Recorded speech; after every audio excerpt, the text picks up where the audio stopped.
ടോക്സിക്കും ഗീതു മോഹൻദാസും യശുമൊക്കെ സജീവ ചർച്ചയാണ് സിനിമാ മേഖലയിൽ. സിനിമയിൽ മാത്രമല്ല, സിനിമയ്ക്കുള്ളിലെ രാഷ്ട്രീയവും മുൻ രാഷ്ട്രീയവും ഇപ്പോഴത്തെ നിലപാടും വരാൻ പോകുന്ന ദിവസങ്ങളിലെ കാര്യങ്ങളും ഒക്കെ ചർച്ചയാക്കുകയാണ് സോഷ്യൽ മീഡിയ.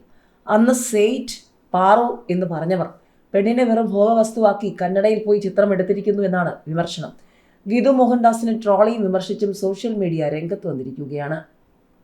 ഗീതു മോഹൻദാസ് ചിത്രം ടോക്സിക്കിന്റെ ടീസർ സോഷ്യൽ മീഡിയയിൽ വലിയ ചർച്ചയ്ക്കാണ് വഴി തുറന്നിരിക്കുന്നത്. മമ്മൂട്ടി ചിത്രം കസബ സ്ത്രീവിരുദ്ധമാണെന്ന് പറഞ്ഞവരാണ് ഗീതു മോഹൻദാസും സംഘവും.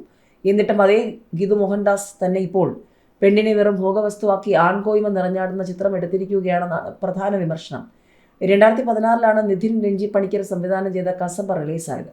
ചിത്രത്തിൽ മമ്മൂട്ടി അവതരിപ്പിച്ച പോലീസ് കഥാപാത്രം സഹപ്രവർത്തകയുടെ ഫാൻസിൽ കയർ പിടിക്കുന്ന രംഗമാണ് വിവാദമാക്കിയത്. ഒരു ചലച്ചിത്ര മേളയിൽ വെച്ച് നടി പാർവതി തിരുവോത്താണ് കസബ സ്ത്രീവിരുദ്ധ സിനിമയാണെന്ന് പരസ്യമായി പറഞ്ഞത്.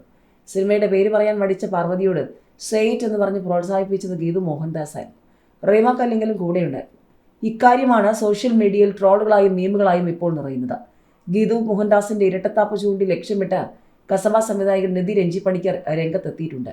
എഴുത്തുകാരൻ സക്കറയുടെ വരികളാണ് ഇൻസ്റ്റഗ്രാം സ്റ്റോറിയാക്കിയത്. നിങ്ങൾ കെട്ടിയാടുന്ന ആ കപട വ്യക്തിത്വം നിങ്ങളുടെ തന്നെ ആദർശങ്ങളെ വിസ്മരിക്കുമ്പോൾ കാപട്യം അവിടെ പൂത്തുലയുന്നു, പിന്നാലെ ജീർണതയും. അങ്ങനെ ഉണ്ടാകില്ലെന്ന് ഞാൻ പ്രത്യാശിക്കുന്നു. എങ്കിലും ഇതിൻ്റെ എല്ലാം അനന്തരഫലമായി ഉണ്ടായ ആ തകർച്ചയിൽ അലങ്കോലപ്പെട്ടതും എന്നാൽ അർഹിച്ചതുമായ അവസ്ഥയിൽ നിന്നുകൊണ്ട് എനിക്ക് സമ്മതിക്കാൻ കഴിയും. അതിനും അതിൻ്റെതായ ചില നിമിഷങ്ങളുണ്ടായിരുന്നു. ഇതായിരുന്നു നിതിൻ രഞ്ജി പണിക്കരുടെ ഇൻസ്റ്റഗ്രാം സ്റ്റോറി.